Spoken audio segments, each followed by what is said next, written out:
ایک گولی چلتی ہے، تالیاں بجتی ہیں، مبارکبادیں دی جاتی ہیں کیونکہ ایک خاندان کی عزت بچا لی گئی، لیکن اس عزت کی قیمت کیا تھی؟ ایک بیٹی کا لہو، ایک نہتی لڑکی کی جان، کاروکاری کیا ہے؟ یہ جاہلانہ رسم آج بھی کیوں زندہ ہے؟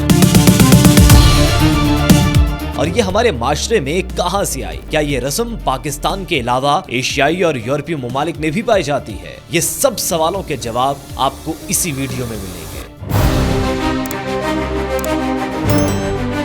ایک طرف وہ ملک جو ایٹمی طاقت ہے، جہاں لڑکیاں پائلٹ بن رہی ہیں اور آئی ٹی کی دنیا میں نام کما رہی ہیں، اور دوسری طرف ایک تاریک معاشرے میں آج بھی ایک باپ اپنی بیٹی کے سینے پر گولی صرف اس لیے اتار دیتا ہے کہ اس نے اپنی زندگی کا فیصلہ خود کرنا چاہا۔ حالیہ دنوں میں پیش آنے والا واقعہ جہاں ایک لڑکی کو سرعام پنچایت کے سامنے جان سے مار دیا گیا، ہمیں یہ سوچنے پر مجبور کر دیتا ہے کہ کیا ہم واقعی 2026 کے جدید دور میں جی رہے ہیں یا اب بھی جہالت کے اندھیروں میں بھٹک رہے ہیں۔ یہ ہے کاروکاری کا کالا نظام،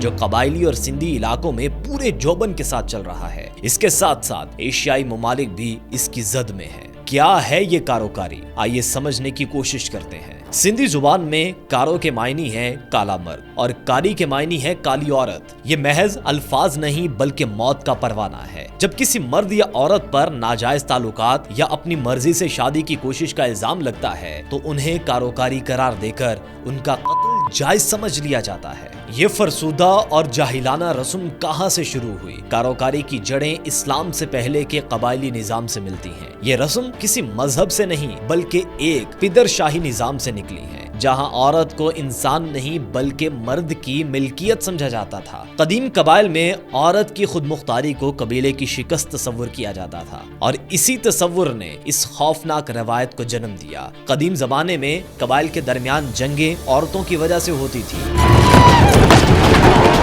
اس وقت عورت کو قبیلے کی عزت اور ڈھال قرار دیا گیا۔ اگر کوئی عورت دوسرے قبیلے کے مرد کے ساتھ چلی جاتی تو اسے قبیلے کی شکست سمجھا جاتا تھا۔ بدقسمتی سے وقت بدلا لیکن یہ قبائلی ذہنیت وہیں کی وہیں ہے۔ پاکستان میں یہ رسم سندھ میں کاروکاری، بلوچستان میں سیاہ کاری اور خیبر پختونخوا میں طور طورا کے ناموں سے جانی جاتی ہے۔ نام بدلتے ہیں مگر انجام ہمیشہ موت ہوتا ہے۔ لیکن یہ مسئلہ صرف پاکستان تک محدود نہیں ہے۔ ایشیا کے کئی ممالک میں اسی سوچ کے مختلف نام ہیں۔ بھارت میں عزت اور اپنی پسند کی شادی پر مار دیا جاتا ہے۔ بنگلہ دیش میں خاندانی دباؤ کے تحت تشدد کیا جاتا ہے، جبکہ ایران، عراق، جارڈن اور سیریا جیسے ممالک میں بھی غیرت کے نام پر جان لے لی جاتی ہے۔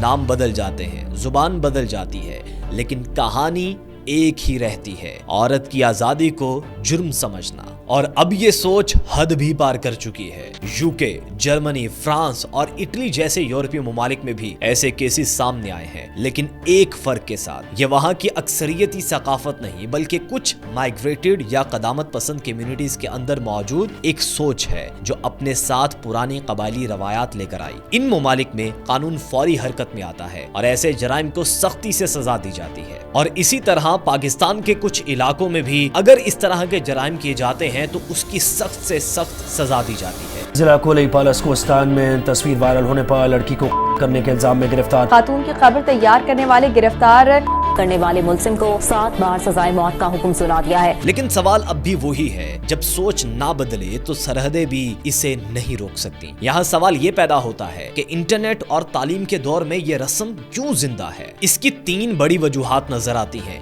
ایک تو یہ کہ عدالتی نظام کی ناکامی ہے، قانونی نظام بہت سست ہے۔ سندھ پولیس نے اپنا موقف دینے سے انکار کیا ہے۔ لاہور ہائی کورٹ میدان جنگ بن گیا۔ حسین سے بھی دوستی، یزید کو بھی سلام میں نہیں کرتا سر۔ جب ایک غریب آدمی کو عدالت میں انصاف نہیں ملتا تو وہ مقامی وڈیرے یا سردار کے پاس جاتا ہے۔ یہ سردار اپنی طاقت برقرار رکھنے کے لیے ایسے فیصلے سناتے ہیں جو ریاست کے قانون کے خلاف ہوتے ہیں۔ دوسرا یہ کہ معاشرتی خاموشی ہے۔ گاؤں میں جب ایک بھائی اپنی بہن کو قتل کرتا ہے تو پورا محلہ اسے غیرت مند کہہ کر سلام کرتا ہے۔ جب تک معاشرہ قاتل کو مجرم نہیں سمجھے گا یہ قتل ہوتے رہیں گے۔ कई जगहों पर जाहिल लोग इस कबीह रस्म को मजहब का रंग देने की कोशिश करते हैं, जबकि कारोकारी या गैरत के नाम पर कत्ल जैसी जाहिलाना रसूमात का इस्लाम से दूर दूर तक कोई ताल्लुक नहीं है, बल्कि ये दीन फितरत की रूह के मुकम्मल मुनाफी है। इस्लाम ने 1400 साल पहले उस दौर में बेटियों को जिंदगी का हक दिया जब उन्हें जिंदा दरगोर किया जाता था। कुरान और सुन्नत की तालीमात के मुताबिक किसी भी इंसान का कत्ल पूरी इंसानियत का कत्ल है और किसी को यह हक हासिल नहीं कि वो फर्द वाहिद होकर जज, जूरी या जल्लाद बन जाए। जो लोग ऐसे वाकयात की आड़ में इस्लाम को तनकीद का निशाना बनाते हैं वो या तो तारीख से नावाकिफ हैं या मजहबी तासुब का शिकार हैं, क्योंकि इस्लाम ने औरत को विरासत में हिस्सादार, निकाह में मर्जी का मालिक और माँ, बहन, बेटी और बीवी के रूप में वो इज्जत और हुकूक अता किए हैं जिनका तस्वुर किसी भी दूसरे तहजीबी या कानूनी निजाम में नहीं मिलता। यहाँ आपको एक सहाबी का वाकया सुनाता हूँ। अजीम सहाबी सासा बिन नजिया, जो कि बनु तमीम के रईस और दौलतमंद सहाबी थे और हुजूर नबी करीम सल्लल्लाहु अलैहि वसल्लम के हाथ पर इस्लाम कबूल किया। दरवाजा रसूल पे आए कलमा पढ़ने। ये सहाबी इस्लाम के पहले समाजी कारकुन थे जो जिंदा दफन की जाने वाली लड़कियों को 3 ऊंट देकर उनके वालिद से ले लेते थे और इस तरह इन सहाबी ने 360 लड़कियों को पाला। मैंने कहा वाकई तू दफन करेगा? कहने लगा हाँ। मैंने कहा तुम मेरे 2 ऊंट रख लो, बच्ची दे दो। कहने लगा नहीं, 2 नहीं, ये जो जिस ऊंट पे तू बैठ के आया ये भी ले लेंगे। या रसूल अल्लाह, मैंने 360 बच्चियों की जान बचाई है। इस सब के बाद भी अगर कोई कहे कि ये इस्लामी रिवायत है तो इसकी सोच को सलाम है। कारोकारी दरअसल एक पिदरशाही कबायली कल्चर है जिसने मजहब का लबादा ओढ़कर अपने घिनौने जुर्म को छुपाने की नाकाम कोशिश की है। यहाँ पर आपको ये जानकर हैरत होगी कि इसकी असल जड़ सिर्फ गैरत नहीं है। तहकीक बताती है कि कारोकारी के 70% वाकयात के पीछे असल वजूहात कुछ और ही होती हैं। कारोकारी के अक्सर वाकयात गैरत के नहीं बल्कि पैसे और जमीन के होते हैं। विरासत का खौफ, जैसे कि अगर लड़की अपनी मर्जी से शादी करेगी तो वो जायदाद में अपना हिस्सा मांगेगी, इसे कारी करार देकर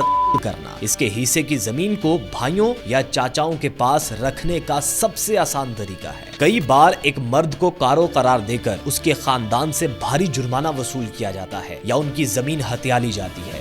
ये एक मुनाफा बख्श कारोबार बन चुका है। कारोकारी और गैरत के नाम पर कत्ल के एदादो शुमार खौफनाक हैं। इंसानी हुकूक के इदारे HRCP के मुताबिक सालाना 1000 से 1500 खवातीन गैरत के नाम पर होती हैं। 2016 में कंदील बलोच के कत्ल के बाद कानून में तरमीम की गई कि अब मकतूल के वारिस कातिल को मुआफ नहीं कर सकेंगे, यानी रियासत मुदई बनेगी। लेकिन हकीकत यह है कि कातिल अक्सर करीबी रिश्तेदार होते हैं, गवाह गायब कर दिए जाते हैं और पुलिस पर सियासी दबाव डालकर केस ही दुबा दिया जाता है। कोई शर्मिंदगी है आप? नहीं है। अब सवाल यह है कि रियासत के होते हुए पंचायत ये फैसला क्यों करती है?